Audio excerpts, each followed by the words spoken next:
अभी हम इस फ्रिज में दोबारा कंप्रेसर लगाने लगे हैं, न्यू कंप्रेसर चेंज करने लगे हैं। ये कंप्रेसर है, कंप्रेसर के जी ये है डिस्चार्ज चार्जिंग हाँ, लाइन। Charging line. ये चार्जिंग लाइन है, यहाँ पे गैस चार्ज होगी।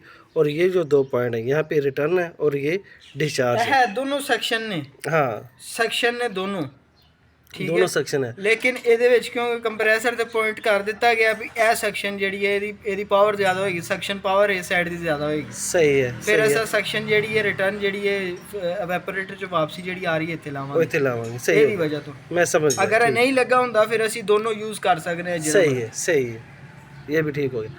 ये चार्जिंग लाइन है, यहाँ पे गैस, यहाँ से गैस चार्ज होगी। ये रिटर्न है, वेपरेटर से रिटर्न है। ये डिस्चार्ज है कंडेंसर से।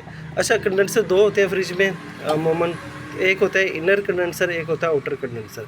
ये इनर कंडेंसर है। ये इनर कंडेंसर के 2 पाइप हैं, ये 2 नोज़लें हैं, ये वाली और ये वाली। तो अभी इसको साइड पर ये देखें, ये एक ये नोज़ल है और एक ये है पाइप। ये यहाँ पे डिस्चार्ज लगेगा। ये जो कंप्रेसर का ये वाला पॉइंट है डिस्चार्ज का, वो इधर लगेगा। यहाँ पे जाएगा फ्रिज के अंदर, बॉडी के अंदर जो कंडेंसर होता है ये, वो वहाँ से होके वापस ये रिटर्न आएगी इधर इस पाइप को। इस पाइप को रिटर्न को हम ऐड ज्वाइन कर देंगे आउटर कंडेंसर के साथ, इस कंडेंसर के साथ। ये जो कंडेंसर, ये आउटर कंडेंसर है फ्रिज का। और इस कंडेंसर से जो पाइप रिटर्न वापस आएगा वो ये रिटर्न वापस आएगा। और यहाँ पे हम इस पे हम फ़िल्टर लगाएंगे, ठीक है। फ़िल्टर लगाने के बाद हम इसको यहाँ पे कैपिलरी ट्यूब के साथ इसको जॉइंट कर देंगे। यहाँ से फिर ये सर्किट चलता हुआ अंदर वेपोरेटर में जाता है। वेपोरेटर की रिटर्न जो नीचे वाली फ्रीज़र से होके जाती है, वापस आती है, वो ये होती है। और ये जो है ये कंप्रेसर के इस सेक्शन में आ जाती है और यहाँ पे आती है। इस तरह ये गैस का पाथ कंडेंसर का, वेपोरेटर का मुकम्मल होता है। बाकी अगली वीडियो में हम इस कंप्रेसर के कनेक्शन भी बताएंगे और इनको डायग्राम भी आपको शो करेंगे।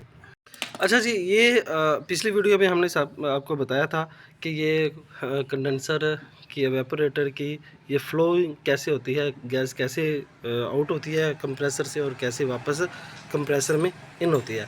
अभी ये कैपिलरी जहाँ पे फ़िल्टर लगेगा और ये कैपिलरी लगाने के ये नोज़ल लगा रहे हैं उस्ताद जी। इस नोज़ल लगाने का मकसद सिर्फ यही होता है कि कैपिलरी को प्रेशर दे के चेक किया जाए कि ये उतना बियर प्रेशर करती है कि नहीं करती। आगे फ्लशिंग करनी होती है, इसे इसके ज़रिए फ्लशिंग भी हो जाती है। और ये करने से फ़ायदा ये होता है कि आपको ये जजमेंट हो जाती है कि कंप्रेसर पे आपने लोड कितना डालना है। तो यहाँ पे ये उस्ताद जी बता रहे थे कि जी ये जो है यहाँ पे इसका मैक्सिमम 250 से 300 के अंडर जो है ना, वो प्रेशर होना चाहिए कैपिलरी का। तो अगर इससे ज़्यादा होगा तो वो क्या होगा जी, कंप्रेसर पे ओवरलोड होगा और कंप्रेसर के जलने का ख़तरा हो सकता है। तो यहाँ पे इसको कूल कर रहे हैं, ये देखें। कूल करने के बाद यहाँ पे इसको प्रेशर देंगे और फिर इसको स्टोर करेंगे। कैपिलरी को प्रेशर देने के लिए अभी कंप्रेसर को तैयार किया जा रहा है। ये कंप्रेसर है, इससे हम प्रेशर देंगे। ये सैम्पलिंग का कह लें। इसको चलाने के बाद इसको हम ये गेज के साथ अपनी मतलूबा रेंज के मुताबिक इसको एडजस्ट करेंगे। और यहाँ पे ये जो कैपिलरी को हमने नोज़ल लगाई है, यहाँ पे हम प्रेशर इसको इंसर्ट करेंगे। आपने एक चीज़ को नोट करना है कि कौन सी पाइप जो इस कैपिलरी पे लगेगा, जो यहाँ पे डाउन साइड पे होगा। देखिए ये येलो वाला पाइप जो है वो डाउन साइड पे है। आपने इसको चलाने से पहले ये जैसे उस्ताद जी कर रहे हैं, इसको खोल लेना है, फुल खोल लेना है, ऊपर ओपन कर लेना है। और इसको आपने कंप्रेसर के आउट पे लगा, कंप्रेसर चलाएंगे।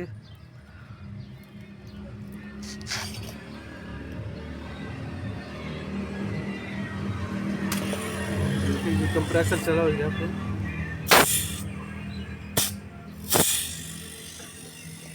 ये हमने यहाँ पे लगा दिया।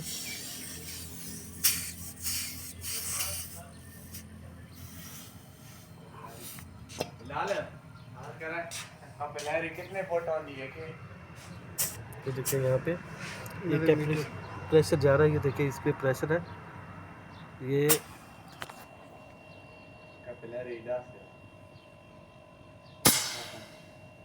90 मीटर आंदी पूरी 300 से नीचे है कैपलरी हो के है ये कंप्रेसर चलाएगी कंप्रेसर चलाएगी। यहाँ पे इसको ये जॉइंट दे के हमने इसको प्रेशर दे रहे थे और यहाँ पे इसको रिटर्न इसको फ्लशिंग भी हो जाती है इससे ही। कुछ जगह लीक है छोड़ चुकी